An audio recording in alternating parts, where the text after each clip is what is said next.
إن الحمد لله نحمده ونستعينه ونستغفره ونعوذ بالله من شرور أنفسنا ومن سيئات أعمالنا من يهده الله فلا مضل له ومن يضلل فلا هادي له وأشهد أن لا إله إلا الله وأشهد أن محمدا عبده ورسوله أما بعد قال نبينا صلى الله عليه وسلم إن أصدق الحديث كتاب الله وأحسن الحديث هدي محمد صلى الله عليه وسلم وشر الأمور محدثاتها وكل محدثة بدعة وكل بدعة ضلالة وكل ضلالة في النار.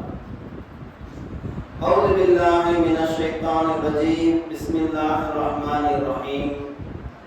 يا أيها الناس اتقوا ربكم الذي خلقكم من نفس واحدة وخلق منها زوجها وبث منهما رجالا كثيرا ونساء واتقوا الله الذي تساءلون به والأرحام إن الله كان عليكم رقيبا. يا أيها الذين آمنوا اتقوا الله حق تقاته ولا تموتن إلا وأنتم مسلمون. يا أيها الذين آمنوا اتقوا الله وقولوا قولا سديدا يصلح لكم أعمالكم ويغفر لكم ذنوبكم ومن يطع الله ورسوله فقد فاز فوزا عظيما. رب اشرح لي صدري ويسر لي أمري واحلل عقدة من لساني يفقهوا قولي. ربي زدني علما. கண்ணியத்திற்குரிய எல்லாம் வல்ல அல்லாஹ் ஜல்லஷானஹு தஆலாவின் நல்லடியார்களே,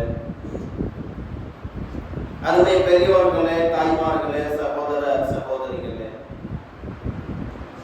நம் அனைவர்களின் மீதும் அந்த ஏக இறைவனுடைய சாந்தியும் சமாதானமும் என்றென்றும் நீங்காமல் நிலவட்டுமாக. கண்ணியத்திற்குரிய சகோதர சகோதரிகளே, இந்த வாரம் ஜுமா உரை அல்லாஹ்வின் அருட்படைகள் என்கிற தலைப்பில் சில செய்திகளை பார்க்க இருக்கிறோம்.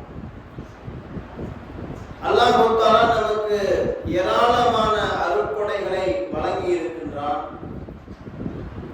எண்ணில் அடங்காத அருட்படைகளை அல்லாஹ் ரப்பல் ஆலமீன் நமக்கு வழங்கி இருக்கின்றான். அதில் பேர் அருட்படையாக இந்த பெற்றோர்கள் என்ற அருட்படைகளை அல்லாஹ் தஆலா நமக்கு வழங்கி இருக்கின்றான். அல்லாஹ் தஆலா நம்மை எதற்காக இந்த உலகத்திலே படைத்திருக்கின்றான்?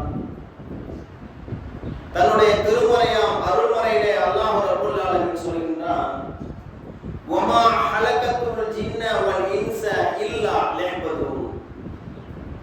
மனிதர்களையும் ஜின்களையும் என்னை வணங்குவதற்காகவே அன்றி வேறு எதற்காகவும் படைக்கவில்லை என்று படைத்த ரப்பல் ஆலமீன் தன் திருமறையிலே சொல்கின்றான். எதுக்காக நம்ம படைச்சிருக்கான்? அவனை வணங்க வேண்டும் என்பதற்காக படைச்சிருக்கேன்னு சொல்றான். இந்த உலகத்தை படைத்து இந்த அண்ட சராசரங்களை படைத்த ரப்புல் ஆலமீன், இந்த மனித இனத்தை படைத்த ரப்புல் ஆலமீன், இந்த ஜின்னி இனத்தை படைத்த ரப்புல் ஆலமீன், அவன் நமக்கு இடக்கூடிய முதல் கட்டளை அவனை வணங்க வேண்டும். அதற்கு அடுத்தபடியாக கட்டளை என்ன தெரியுமா?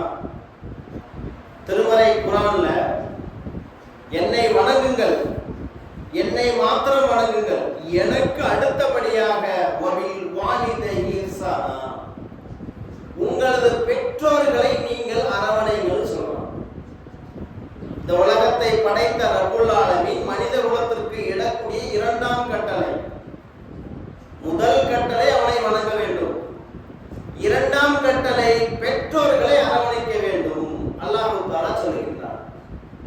இந்த பெற்றோர் என்ற பேர் அருட்கொடைகளை பெற்றிருக்கக்கூடிய நாம் இன்றைக்கு எப்படி இருக்கின்றோம்? நம் சமுதாயத்துடைய நிலை எப்படி இருக்கின்றது? தள்ளாத வயதை அடைந்தார்கள் என்று சொன்னால் ஒவ்வொரு வீட்டிலும் அத்தா அம்மாவுக்கு வயசாயிருச்சுன்னு வைங்களேன், பெற்றெடுத்த அந்த பிள்ளைகள் என்ன சொல்றாங்க தெரியுமா? மிகப்பெரிய பாரமா இருக்காங்க, எனக்கு மிகப்பெரிய சுமையா இருக்கிறாங்க. இந்த பெரியவங்க, பெற்றோர்கள் சொல்றது கிடையாது, இந்த பெரியவங்க மிக பெரும் பாரமாக இருக்கின்றார்கள் என்று சமுதாயம் கருதி கொண்டு நடக்கிறது. அதற்கு உதாரணமாக சில சம்பவங்களை நான் சொல்றேன். சமீபத்தில் தமிழகத்தில் நடந்த சம்பவம். ஒரு மகன் என்ன செய்யறான், தன்னுடைய தாயை அழைச்சிட்டு வரான். அழைச்சிட்டு வந்து, அம்மா இங்க உட்காந்துருமா, நான் வந்து உங்களை கூட்டிட்டு போறேன்னு சொல்லிட்டு போயிட்டான். இது தமிழகத்தில் நடந்த சம்பவம், அன்றைய நாளிதழ் வந்த சம்பவம், வந்த செய்தி. அந்த மகன் தன்னுடைய தாயை கொண்டு விட்டுட்டு போயிட்டான்ல, அந்த தாய்க்கு எவ்வளவு வயசு தெரியுமா? 78 வயசு ஆச்சு அந்த தாய். இந்த மகனுக்கு ஒரு 50 வயசு ஆச்சு. உங்க உட்காந்துருமான்னு சொல்லி விட்டு கொண்டு போயிட்டான். 1 மணி நேரம் ஆச்சு, அந்த மகன் வரல. 2 மணி நேரம் ஆச்சு, அந்த மகன் வரல. ஒரு பொழுதே ஆயிடுச்சு, அந்த மகன் வரல. அந்த தாயை உட்கார வச்சுட்டு வந்த இடம் எந்த இடம் தெரியுமா? சுடுகாட்டுல உட்கார வச்சுட்டு வந்திருக்கான். அந்த தாய் என்ன நினைச்சாங்க தெரியுமா?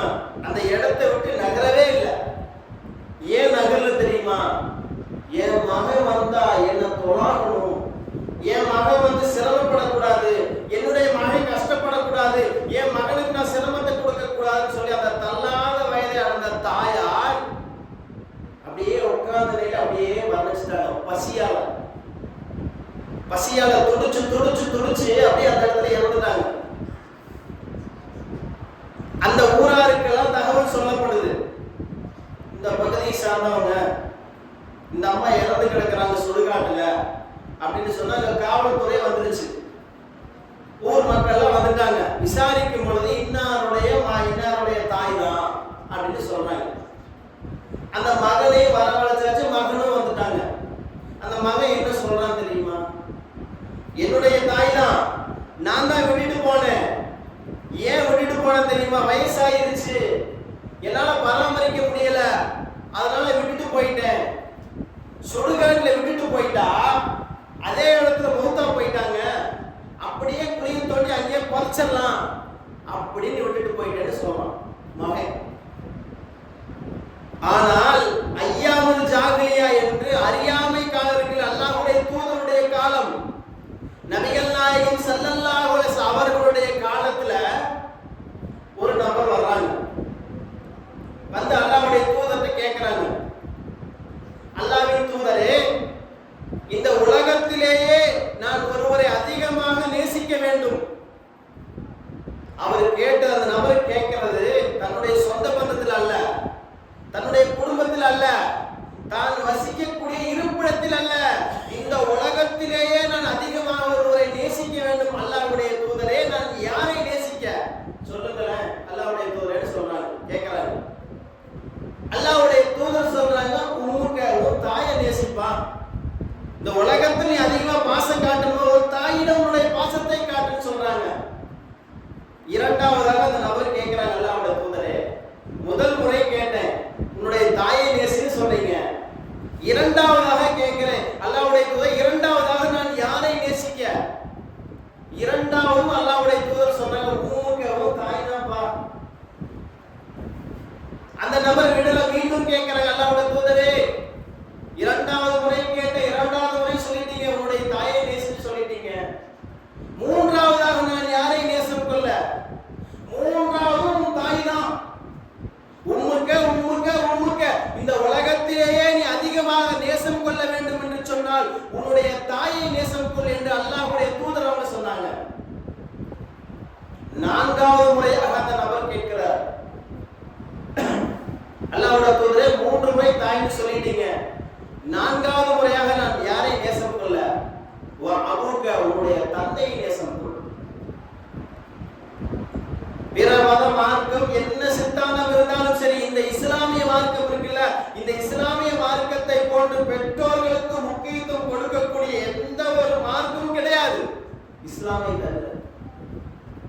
அப்படி நேசம் கொள்ளக்கூடிய இந்த இஸ்லாமிய மார்க்கத்தில் பிறந்து கொண்டு இன்றைக்கு சர்வசாதாரணமாக சமுதாயத்தில் நடக்கக்கூடிய அந்த செயல்களை பாருங்களேன். வயசாயிருச்சுங்க, சிரமமா இருக்குதுங்க, பராமரிக்க முடியல, அதனால கொண்டு போய் சுடுகாட்டில் விட்டுட்டு வந்துட்டேன். சமுதாயத்துடைய நிலை இது மட்டும் கிடையாதுங்க. தாயை மட்டும் துன்புறுத்துவது கிடையாது, தந்தையர்களையும் துன்புறுத்துவது சமுதாயம். திருநெல்வேலியில எல்லாருக்கும் தெரியும், ஒட்டல்புதூர்னு ஒரு ஊர். அந்த ஊர் வந்து தர்காவுக்கு ஃபேமஸான ஊர், யானைக்கு தர்கா கட்டின ஊர். அந்த ஊர்ல என்ன நடக்குது? ஒரு முதியவர், வயசானவர், ஒரு 80 வயசு இருக்கும், அப்படியே தள்ளாத வயது நடந்து நடந்து நடந்து ஒவ்வொரு கடையா போய் ரொம்ப பசிக்குது, கஷ்டமா இருக்குது, எதை கொடுங்களேன் அப்படின்னு சொல்லி கடை கடையா யாசகம் கேட்டு வர்றாரு. நம்ம பாஷையில சொல்லணும்னு சொன்னா முசாபுன்னு சொல்லலாம், யாசகம் கேட்கக்கூடியவர்னு சொல்லலாம், பிச்சை எடுக்கக்கூடியவர்னு சொல்லலாம். அந்த முதியவர் 80 வயதான முதியவர் கடை கடையா போய் யாசகம் கேட்டு வர்றாரு. அப்ப அந்த இடத்துல நம்மளுடைய இஸ்லாத்தை சார்ந்த நம்முடைய மக்கள் அந்த முதியவருடைய நிலையை பார்க்கறாங்க. அந்த தலையெல்லாம் கலைஞ்ச நிலையில, ட்ரெஸ் எல்லாம் பார்த்தா அழுக்கு படிஞ்ச நிலையில, பார்க்கவே ரொம்ப பரிதாபமா இருக்கிறாரு. என்ன செய்யறாங்க? நம்மளுடைய இஸ்லாமிய சமூகம் அந்த முதியவரை அழைக்கிறாங்க. அழைச்சு ஒரு இடத்துல உட்கார வச்சு அவங்களுக்கு உண்டான உணவு, அவர்களுக்கு உண்டான உடை எல்லாம் கொடுத்துட்டாங்க. கொடுத்துட்டு அந்த நம்முடைய மக்கள் கேட்கிறாங்க, பெரியவரை கோவிச்சுக்காதீங்க, கேட்கிறோன்னு கோவிச்சுக்காதீங்க, உங்களை பார்க்கவே கஷ்டமா இருக்குது, உங்க வீடு எங்கன்னு சொன்னீங்கன்னா கொண்டு போய் அங்க விட்டுட்டு வந்துடுறோம் அப்படின்னு சொல்லி கேட்கிறாங்க. அவர் சொல்றாரு, எனக்கு உணவு கொடுத்தீங்க, உடை கொடுத்தீங்க, என்னை அன்போடு அரவணைக்கிறீங்க, நீங்க கேட்டதுனால நான் சொல்றேன், 4 மாதத்துக்கு முன்பாக நான் மிகப்பெரிய ஒரு கோடீஸ்வரன், சாதாரணமான ஆள் கிடையாது, மிகப்பெரிய கோடீஸ்வரனா இருந்தேன். 4 மாதத்திற்கு பிறகு இன்றைக்கு பிச்சைக்காரனா நிற்கின்றேன் அப்படின்னு சொல்றாரு. என்ன ஆச்சு? தொழில் ஏதாவது நஷ்டமா? என்ன ஆச்சு பெரியவர்னு கேட்டா அவர் சொல்றாரு, என்னுடைய மனைவி இறந்து பல வருடங்கள் ஆயிடுச்சு, எனக்கு 3 மகன்கள் உள்ளார்கள். என் மனைவி இறந்த பிறகு நான் மறுமணம் கூட முடிக்கவில்லை, மறு திருமணம் கூட முடிக்கவில்லை, என்னுடைய வாழ்க்கையை என்னுடைய மகன்களுக்காகவே நான் அர்ப்பணம் செய்தேன். என் மகனுக்கு நான் எதுக்கு திருமணம் முடிக்கணும்னு சொல்லிட்டு நான் என்னுடைய வாழ்க்கையை அர்ப்பணம் செஞ்சேன். வாழ்க்கையில என்னுடைய நாட்கள் பாதி நாட்கள் என் மக்கள் தான் எனக்கு உலகம்னு வாழ்ந்தேன். 4 மாதத்துக்கு முன்பாக என்னுடைய மகன்கள் 3 மகனுக்கு திருமணம் ஆயிடுச்சு. என்னை அமர வச்சுக்க சொல்றாங்க, அதான் அம்மாவும் இறந்துட்டாங்க, நீங்களும் தனியா இருக்கிறீங்க, உங்க பேர்ல இத்தனை ஏக்கரா நிலம் இருக்குது, நாளைக்கு நீங்களும் இறந்துட்டீங்கன்னா வேஸ்டா போயிருமே, எங்க பேர்ல எழுதி கொடுத்துருங்க, உங்களை நாங்க நல்லா பார்த்துக்கிறோம் அப்படின்னு சொன்னாங்க. சரிப்பா, நான் பாடுபட்டதே உங்களுக்கு தானே, எனக்கா நான் பாடுபட்டேன், என்னுடைய வாழ்க்கையில் பாதி நாட்களை துளைத்ததே என்னுடைய மக்கள் உங்களுக்கு தானே என்று என்னுடைய மகன்களுடைய பெயரில் அந்த சில பல ஏக்கரா இருந்த நிலங்களை அப்படியே பேர் மாத்தி கொடுத்துட்டேன். ரெஜிஸ்ட்ரேஷன் முடிஞ்சிருச்சு. அந்த பெரியவரை வீட்டுக்கு கூட்டு போறாங்க. இந்த 3 மகன்கள் என்ன செஞ்சாங்க தெரியுமா? தன்னுடைய மனைவிட்ட போன் எடுத்து சொல்லிட்டாங்க, பெரியவரை கூட்டிட்டு வந்துட்டு இருக்கிறேன், தந்தையெல்லாம் சொல்லல, அப்பான்னு சொல்லல, பெரியவரை கூட்டிட்டு வந்துட்டு இருக்கிறேன், அவருடைய பெட்டி படுக்கை எல்லாத்தையும் வெளியே வச்சுட்டாங்க. அந்த நிலம் எல்லாம் அவருடைய மகனுடைய பேர்ல எழுதி கொடுத்த பிறகு இந்த அத்தா அவங்க வீட்டுக்கு போனாங்க. 3 மகன்கள் ஒரு மித்த கருத்தை அந்த பெட்டி படுக்கை எடுத்து கையில கொடுத்து, முதியவரே இங்க உங்களுக்கு வேலை இல்லை, பார்த்து ஓரமா போங்க, அனுப்பிச்சு வச்சுட்டாங்க. என்னுடைய நிலை இப்படி ஆயிடுச்சு கவலையோடு சொல்றாங்க அந்த முதியவர், கண்ணீர் மல்க சொல்றாங்க அந்த முதியவர். அல்லாஹ்வுடைய தூதருடைய காலத்தில் இதே போல சம்பவம் நடக்குது. ஒரு மகன் தன்னுடைய தந்தை அழைச்சிட்டு அல்லாஹ்வுடைய தூதர்கிட்ட வர்றாங்க. வந்து சொல்றாங்க, சொல்றாங்க, அல்லாஹ்வோட தூதரே, என்னுடைய தந்தைக்கு நீங்கள் கொஞ்சம் அறிவுரை சொல்லுங்கள். என்ன அறிவுரை தெரியுமா? எப்ப பார்த்தாலும் என்னிடம் பொருளாதாரத்தை தா என்று நச்சரிக்கிறார். என் தந்தைக்கு கொஞ்சம் அறிவுரை சொல்லுங்க அப்படின்னு சொல்லி கூட்டிட்டு வர்றார். அல்லாஹ்வுடைய தூதர்கிட்ட வந்துருச்சு. அல்லாஹ்வுடைய தூதர் கேட்கிறார், என்னப்பா உன்னுடைய தந்தை உன்னிடம் பொருளாதாரத்தை தான்னு கேட்டு நச்சரிக்கை, அதான கம்ப்ளைண்ட். இப்ப நான் சொல்றேன், உன்னுடைய பொருளாதாரம் மட்டுமல்ல, நீயே உன்னுடைய தந்தைக்கு உரித்தானவன். அப்புறம் என்ன பொருளாதாரம்?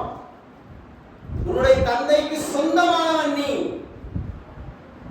நீயே சொந்தமா? பொருளாதாரம் சொந்தம் இல்லையா? உன்னுடைய தந்தைக்கு சொந்தமானவன் சொல்லி அனுப்புறாங்க. இன்னைக்கு பெற்றோர்கள் வயசாயிட்டாங்கன்னு வைங்களேன், அவங்கெல்லாம் நமக்கு மிகப்பெரிய பாரமா கருதுறோம். சமுதாயத்துடைய நிலை, பெத்தவங்கிட்ட உட்காந்து பேசுறது கிடையாதுங்க. பெத்தவங்கிட்ட உட்காந்து கண்ணியமா பேசுறது கிடையாது. பெத்தவங்க எப்படி நடந்தது தெரியுமா? சமுதாயம் அத்தா வந்துச்சு, நாங்க கடக்குது, நாங்க உட்கார்ந்து இருக்குது, அங்க போச்சு, இப்படிதான் பேசணும். அம்மாவை எப்படி பேசணும்? வந்துச்சாது என்ன பண்ணுது, துரத்தோடு, இப்படிதான் பேசணும். ஒரு ஆடு மாடை என்ன செய்வோம்? ஒரு குர்பானிக்கு ஒரு ஆடை வாங்கிட்டோம், குர்பானி பிராணி வாங்கிட்டோம், வீட்டுல கட்டி வச்சிருக்கிறோம். கத்துது, என்ன செய்வோம்? தன்னுடைய மனைவிட்டு சொல்லுவோம், இல்லமா வந்தா கத்திக்கிட்டே இருக்கு, கொஞ்சம் மசால் கட்டை தூக்கி போடுவா, தின்னுட்டு கிடக்கட்டும், கொஞ்சம் புல்லு கட்டை தூக்கி போட்டு தின்னுட்டு கிடக்கட்டும். இப்படித்தானே சொல்றோம் ஆடு மாட்டை. அதே மாதிரி தான் நீ பெத்தவங்களா என்ன வந்தா தொலை கத்திக்கிட்டே இருக்கு, தூக்கி தனியா ஒரு ரூம் போடு. பெத்தவங்களா தன்னை பெற்றெடுத்த தாயை அந்த ரூம் இருக்கு, தனியா அந்த ரூமை தூக்கி போடு, கிடந்துட்டு போகட்டும். பெத்த தாய் இருக்காங்கல்லங்க, தன்னுடைய அந்த குழந்தையை பெற்றெடுக்கும் பொழுது எவ்வளவு சிரமப்படுறாங்க தெரியுமா? இன்னைக்கு மருத்துவர்கள் சொல்றாங்க, மருத்துவம் படித்தவர்கள் சொல்றாங்க, உலகத்திலேயே உச்சகட்டமான வலி பிரசவ வலி. ஒரு பெண் தன்னுடைய குழந்தையை பெற்றெடுக்கும் பொழுது மரணத்துடைய வாசலை தொட்டுவதற்கு சமமான வலி பிரசவ வலி. உதாரணத்துக்கு ஒரு கடைக்கு போறோம், ஒரு அரிசி 1 கிலோ வாங்குறோம், ஒரு தராசுல நிறுத்து கொடுக்குறாங்க. இப்ப எல்லாத்துக்கும் நிலுவைக்கு நெருக்கிறதுக்கு சில அளவு வந்துருச்சு இல்ல? அது போல இன்னைக்கு மருத்துவர் சொல்றாங்க, ஒரு மனுஷன் இருக்காங்க, அந்த மனிதனுடைய உடல்ல ஒரு பெரிய ராடு, ஒரு கம்பியோ ஒரு கட்டையோ எடுத்து அடிக்கிறோம்னு வைங்களேன், அந்த அடிச்ச உடனே அந்த அடி விழுந்துச்சு இல்ல, அந்த இடத்துல ஒரு கருவி இன்னைக்கு ஒரு மருத்துவர்கள் கண்டுபிடிச்சிருக்காங்க, டான்னு சொல்லக்கூடிய ஒரு கருவி. அந்த கருவி அந்த அடி விழுந்துச்சு இல்ல, அந்த அடி விழுந்த இடத்துல வச்சு பார்த்தா எவ்வளவு சென்டிமீட்டர் இந்த மனிதனுடைய உடல்ல அடி விழுந்திருக்கு, எத்தனை டால் அடி பதிவாயிருக்குன்னு சொல்லிடும், அந்த கருவி காட்டிடும். ஒரு மனுஷனுடைய உடம்பு இருக்குல்ல, எவ்வளவு டால் தாங்கும் தெரியுமா? வலி நம்மெல்லாம் ஆண்கள் இருக்கோம்ல, 45 டால் 50 டால், அவ்வளவுதான். உச்சகட்டமான வலி. எலும்புல அடிச்சுட்டாங்க, எலும்பு உடஞ்சு போச்சு அப்படின்னு சொல்லி துடிக்கிறாங்கல்ல, அதிகபட்சம் 50 டால். தாய்மார்கள் இருக்காங்கல்ல, பெண்கள், அவங்க எவ்வளவு வலியை தாங்குறாங்க தெரியுமா? தன்னுடைய பிள்ளையை பெற்றெடுக்க ஒரு பிரசவ வலி 50 டால் கிடையாதுங்க. நீ மருத்துவர்கள் சொல்றாங்க 65 டால். மரணத்துடைய வாசல் தொட்டு சமமான வலி. அந்த வலி சாதாரணமான வலி கிடையாது, உச்சகட்டமான வலி, பிரசவ வலி. அப்படி நம்மை பெற்றெடுத்த அந்த தியாகத்தின் ஊற்றை இன்னைக்கு ஆடு மாடை போல் நடத்தும் சமுதாயம். பெத்தவங்களோட பேசுறதே கோபமா பேசுறது, கடிந்து பேசுறது. இவ்வளவு கஷ்டப்பட்டு என்னை பெற்று வளர்த்தாங்களே என்னுடைய தாய், என் தாய் இல்லாம இந்த உலகத்துக்கு நான் வந்துட்டேனா? என்னுடைய அம்மா இல்லாம இந்த வானத்துக்கு கீழே விழுந்துட்டேனா, குதிச்சுட்டு நான் இல்லையேங்க. என் தாய் மரணத்துடைய வாசலை தொட்டுட்டு வந்தாங்களே, தியாகத்தின் ஊற்று. அவர்களுக்கு ஒரு கவலை உணவு விட்டு இருக்கிறோமா? நாளைக்கு எல்லாம் மறுமையில கேட்பா, 5 நேரம் தொழுதுட்டோம், யா அல்லாஹ் எனக்கு சொர்க்கம் கொடு. ரமலானுடைய மாசம் வந்துருச்சு, யா அல்லாஹ் 30 நோன்பு உனக்காக வச்சுட்டேன், யா அல்லாஹ் எனக்கு சொர்க்கம் கொடு. உனக்கு செய்ய வேண்டிய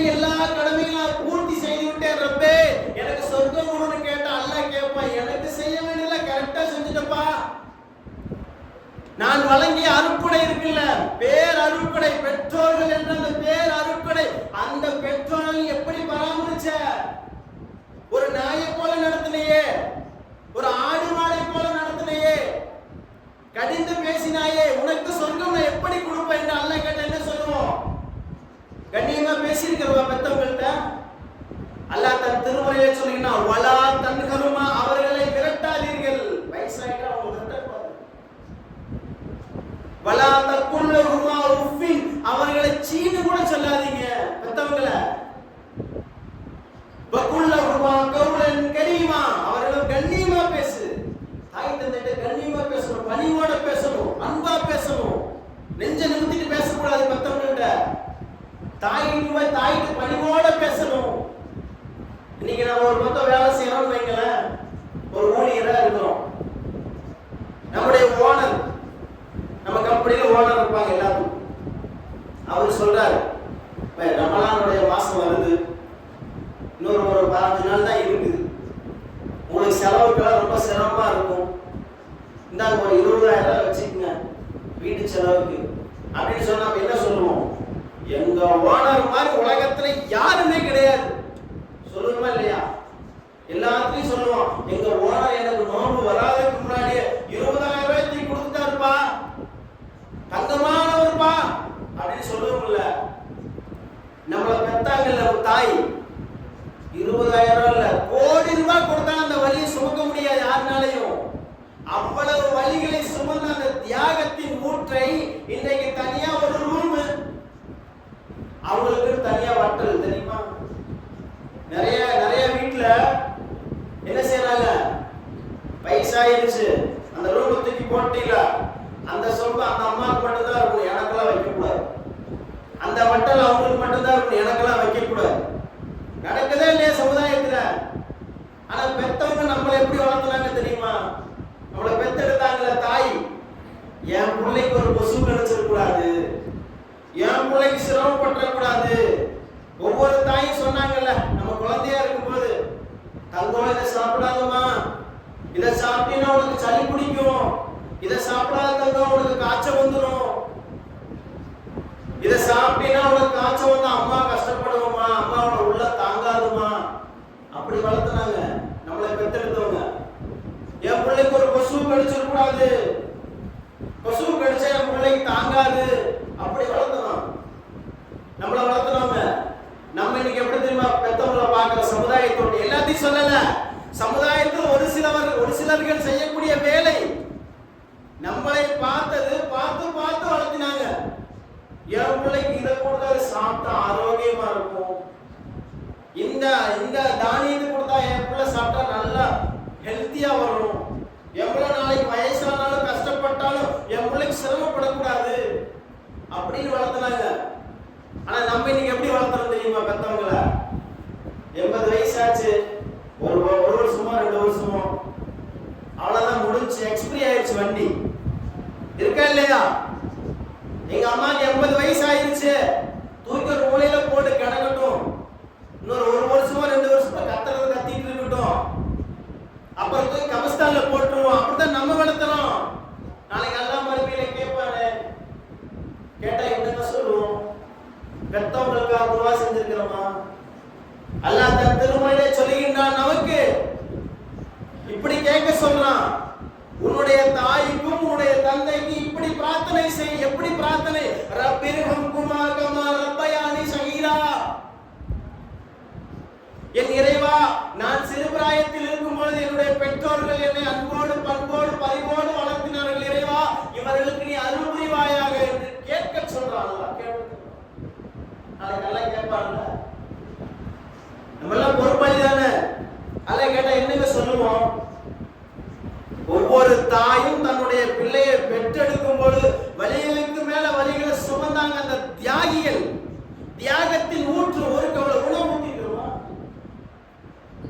இன்னைக்கு 20,000 ஒரு நாள் நம்முடைய கம்பெனியில் இருக்கக்கூடிய ஒருத்தர் 10,000 20,000 கொடுத்துட்டா புகழ் பாடுறோம். நமக்காக உசுர பணைய வச்சுட்டு வந்தவங்க தாய்மார்கள். நாம என்ன செய்ய போறோம்? தாய்மார்கள் இப்படி இருக்காங்கல்ல, தந்தையர்களுடைய தியாகம் எப்பேற்பட்ட தியாகம் தெரியுமா? மிகப்பெரிய தியாகம். தாய்மார்கள் அந்த பிள்ளையை பெற்றெடுக்கும் போது வலிகளை சுமக்கிறாங்க, வளர்த்தி எடுக்கிறதுல படாத பாடுபட்டுறாங்க. தந்தையர்கள் இருக்காங்கல்ல, இந்த நான் சொல்லக்கூடிய இந்த சம்பவம் எல்லா தந்தையருடைய வாழ்க்கையில் நடந்த சம்பவம், நடக்கலன்னு சொல்லவே முடியாது. ஒரு பண்டிகை வரும், ரமலான் வந்துருச்சுன்னு வைங்களேன், இன்னும் 2 நாள் 3 நாள் இருக்குது, பெருநாள் இருக்குன்னு வைங்க. ஒவ்வொரு தந்தையர்களும் தன்னுடைய பிள்ளையை அழைச்சிட்டு ஜவுளி கடைக்கு போவோம். தன்னுடைய மனைவியை அழைச்சிட்டு, இன்னும் 2 நாள் தான் இருக்குது பெருநாளுக்கு, என்னுடைய மனைவிக்கு நல்ல ட்ரெஸ் எடுக்கணும், என்னுடைய மகனுக்கு நல்ல ட்ரெஸ் எடுக்கணும், என்னுடைய மகளுக்கு நல்ல ட்ரெஸ் எடுக்கணும், கூட்டிட்டு போவோம். கூட்டிட்டு போனா அந்த ஜவுளி கடையில தன்னுடைய மனைவிக்கு எடுத்து கொடுத்துருவோம். ஒவ்வொரு தந்தையிலும் எடுத்து கொடுப்பாங்க. நான் அவனுக்கு என்ன கலர் எடுத்துக்குமா, என்னுடைய மனைவி என் வாழ்நாள் கூட என் கூட பயணிச்ச, உனக்கு என்ன வேணுமோ எடுத்துக்குமான்னு சொல்லிடுவோம். மகள்கிட்ட சொல்லுவோம். ஒவ்வொரு தந்தையிலும் சொன்ன செய்தி, அத்தா சம்பாதிக்கிறதே உனக்கு தான் தங்கம் சொல்லியிருக்கமா இல்லையா? என் மக உனக்கு தான் நான் சம்பாதிக்கிறதே தங்கம், உனக்கு என்ன கலர் வேணுமோ எடுத்துக்கோ, அத்தா நான் வாங்கி தரேன். மகன்கிட்ட சொல்லுவோம், மகனே என் சொத்தே நீதான்ப்பா, உனக்கு என்னப்பா ட்ரெண்ட், இப்ப என்ன ட்ரெண்ட் இருக்குது, அந்த ட்ரெண்ட் உனக்கு என்ன டிசைன் வேணுமோ, என்ன ஃபேஷன், என்ன மாடல், எது வேணுமோ எடுத்துக்கோ, எல்லாத்தையும் எடுத்து கொடுப்பாங்க தந்தை. மனைவி கேட்பாங்க, ஏங்க எனக்கு எடுத்தீங்க, உங்க மகனுக்கு எடுத்தீங்க, உங்க மகளுக்கு எடுத்தீங்க, உங்களுக்கு எடுக்கலையா அப்படின்னு கேட்டா ஒவ்வொரு தந்தையர்களும் சொன்ன செய்தி என்ன சொல்லுவாங்க தெரியுமா?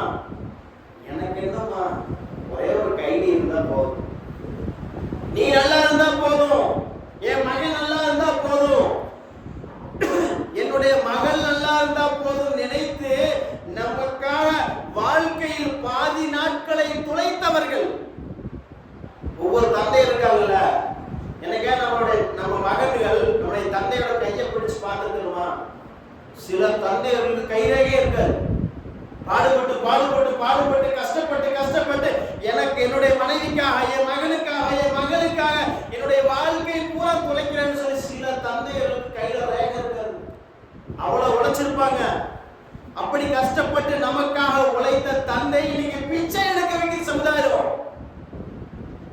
பிச்சை எடுக்க வைக்குது. அதுக்கெல்லாம் மறுமையில கேட்பான், தொழுதா சொர்க்கம் இல்லை, நோன்பு நோட்டால் சொர்க்கம் இல்லை, இறைவனுக்கு செய்ய வேண்டிய அனைத்து கடமைகள் பூர்த்தி செய்தாலும் சொர்க்கம் இல்லை. பெத்தவங்க நல்லா பார்க்கணும். அல்லாஹ்வுடைய தூதர் சொல்றாங்க, குல்லுக்கும் ராயின் வ குல்லுக்கும் மஸ்ஊல் அன் ரய்யத்திஹி, நீங்கள் ஒவ்வொருவரும் பொறுப்பாளிகள். மகனாக இருக்கக்கூடிய ஒவ்வொருவரும் பொறுப்பாளிகள், மகளாக இருக்கக்கூடிய ஒவ்வொருவரும் பொறுப்பாளிகள். நாளைக்கு அல்லாஹ் மறுமையிலே கேட்பான். கேட்டா என்ன சொல்லுவோம்? என்ன சொல்லுவோம்? எப்படிப்பா பார்த்த உன் தந்தைய, நான் வழங்கிய அருட்களை எப்படி பார்த்த, பராமரிச்ச, இல்ல ஆடு மாட மாதிரி விரட்டிட்டியா கேட்ட என்ன சொல்லுவோம்? அல்லாஹ்வுடைய தூதர் காலத்துல ஒரு நபர் வர்றாங்க. அல்லாஹ்வுடைய தூதரே, அல்லாஹ்வுக்கு மிகவும் பிடிச்சமான சஹாபாக்கள் எப்படி வாழ்ந்திருக்காங்க பாருங்க. அல்லாஹ்வுக்கு பிடித்தமான செயல் இருக்கும்ல, அது என்ன இருந்தா சொல்லுங்களேன், அந்த செயல் நான் செஞ்சு நன்மையை பெற்று மறுமையில சொர்க்கத்துக்கு போயிடலாம் அப்படின்னு கேட்கிறாங்க. அல்லாஹ்வுடைய தூதர் சொல்றாங்க, அஸ்ஸலாத்து வத்திகா, தொழுகையை அதனுடைய நேரத்தில் தொழு, அதை அல்லாஹ் விரும்புகிறான் சொல்றாங்க. இரண்டாவதாக கேட்கிறாங்க அந்த நபர், அல்லாஹ்வுடைய தூதரை இரண்டாவதாக என்ன செயல் அல்லாஹ்வுக்கு பிடிச்ச செயல்? இரண்டாவதாக அல்லாஹ்வுடைய தூதர் சொல்றாங்க, பிர்ருல் வாலிதை, பெற்றோர்களை அரவணைத்தல். இரண்டாவதாக சொல்றாங்க. மூன்றாவதாக சொல்ற அல்லாஹ்வுடைய தூதரே, மூன்றாவதாக என்ன? இப்படி சஹாபா கேட்டு கேட்டு கேட்டு தன்னுடைய வாழ்க்கையை செதுக்கி இருக்காங்க. இன்னைக்கு நம்ம என்ன செய்யறோம்? பெத்தவங்களை கையில வச்சுட்டு அவங்க மூலமா நம்ம சொர்க்கம் போறதுக்கு யோசிக்கிறோம். அல்லாஹ்வுடைய தூதர் ஒரு கணம் மிம்பர் படி ஏறாங்க, சொல்றாங்க, அல்லாஹ்வுடைய தூதர், அவன் நாசமாகட்டும், அவன் நாசமாகட்டும், அவன் நாசமாகட்டும் சொல்றாங்க. சஹாபாக்களுக்கெல்லாம் மிகப்பெரிய அதிர்ச்சி. அல்லாஹ்வுடைய தூதரே, மிம்பர் படி ஏறினா அவன் நாசம் அடைந்து விட்டான், நாசமாகட்டும் சொல்றீங்க. யார்? உங்களது நாவுகளால் நாசத்தை சம்பாதித்தானே யார்? இந்த கூட்டத்தில் இருக்காங்களா? ஒரு பக்கம் பயானுக்கு போறோம், அவர் நாசமா போகட்டும் அப்படின்னு சொன்ன நமக்கு என்ன தோணும்? பாய் பேசிட்டு இருந்தாரு, பேச திடீர்னு நாசமாட்டுன்னு சொன்னாரு, யார் மேல கோபம் நம்ம யோசிப்போம். அவர் சஹாபாக்கள், அல்லாஹ்வுடைய தூதரே,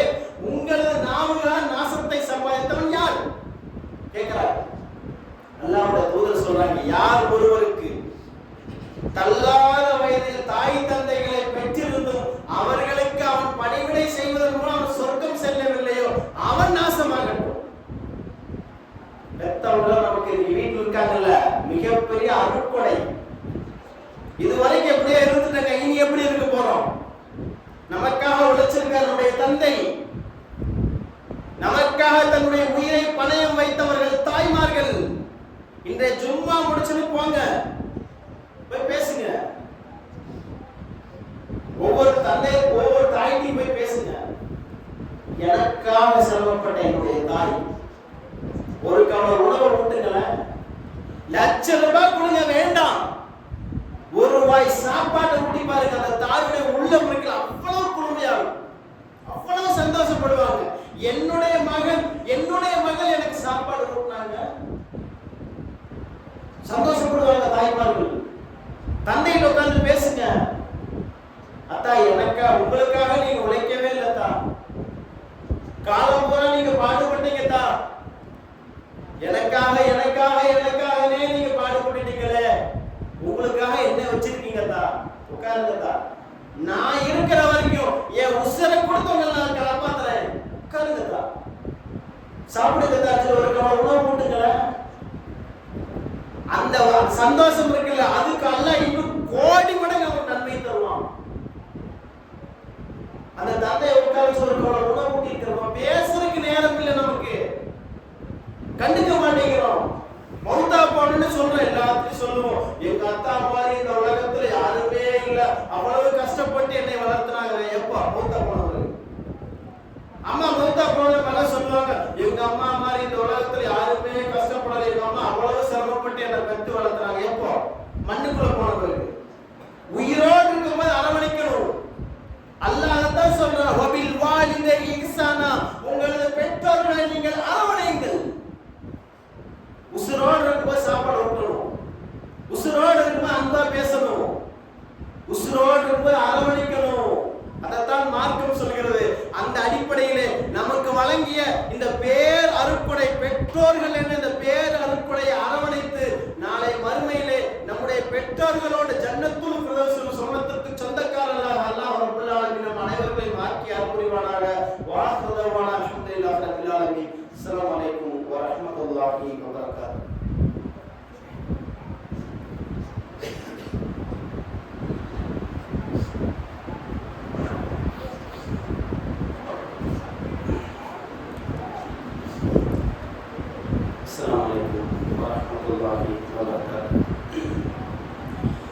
اللهم صل على محمد وعلى ال محمد كما صليت على ابراهيم وعلى ال ابراهيم انك حميد مجيد. اللهم بارك على محمد وعلى ال محمد كما باركت على ابراهيم وعلى ال ابراهيم انك حميد مجيد. கண்ணியத்திற்குரிய சகோதர சகோதரிகளே, இரண்டாம் முறையில் மிக முக்கியமாக சொல்ல வேண்டிய செய்தி, அல்லாஹ்வுடைய பேரருளால் நமது ஆசார் நகர் கிளையின் சார்பாக நிறைய மார்க்க பணிகள் நடைபெற்று வருகிறதை நீங்கள் அறிவீர்கள். பெண்கள் பயான், திருமுனை பயான், மார்க்கம் சார்ந்த அனைத்து பணிகளும் அல்லாஹ்வுடைய உதவியை கொண்டு நடைபெற்று வருகிறது. இது அல்லாமல் சமுதாய பணிகளும் நடைபெற்று வருகிறது. இந்த அனைத்து பணிகளிலும் எனக்கு ஒரு பங்கு நன்மை வேணும், நான் மறுமையில் எனக்கு மிகப்பெரிய இந்த நன்மை இருந்தால் சொர்க்கம் சென்று விடலாம் என்று நினைக்கக்கூடிய நல்லுள்ளங்கள் அல்லாஹ்வுக்காக ஒரு பொருளாதாரத்தை தாராளமா வாரி வழங்குங்க. நம்ம இந்த அறிவிப்பு செய்யறது யோசனையா இருக்கு. தாவாக்கு வசூல் செய்வோமா, நம்ம மக்கள் தாவாக்கு யோசிப்பாங்களா அப்படின்னு நம்ம நினைக்கிறோம். ஒவ்வொரு வீடு வீடா சந்தா கேட்டு வர்றாங்க நம்முடைய நிர்வாகிகள். யாருக்காக வர்றாங்க? அல்லாஹ்வுக்காக வர்றாங்க. என் வீட்டுல கஷ்டமாய், என் வீட்டுல சிரமமாய் அப்படின்னு கேட்கல, அல்லாஹ்வுக்காக வர்றாங்க. கொடுக்கக்கூடிய நல்லுள்ளங்கள் நீங்க என்ன செய்யணும்? அல்லாஹ்வுக்காக கேட்டுட்டீங்க, எனக்கு என்ன சொத்து, இன்னைக்கு எனக்கு 1000 ரூபாய் வருமானமா, இந்த 1000 ரூபாய் என்ன படைச்சவன் எனக்கு கொடுத்தது, அவனுக்காக நான் கொடுக்க மாட்டேன். நீங்க அல்லாஹ்வுக்காக கேட்டுட்டீங்க.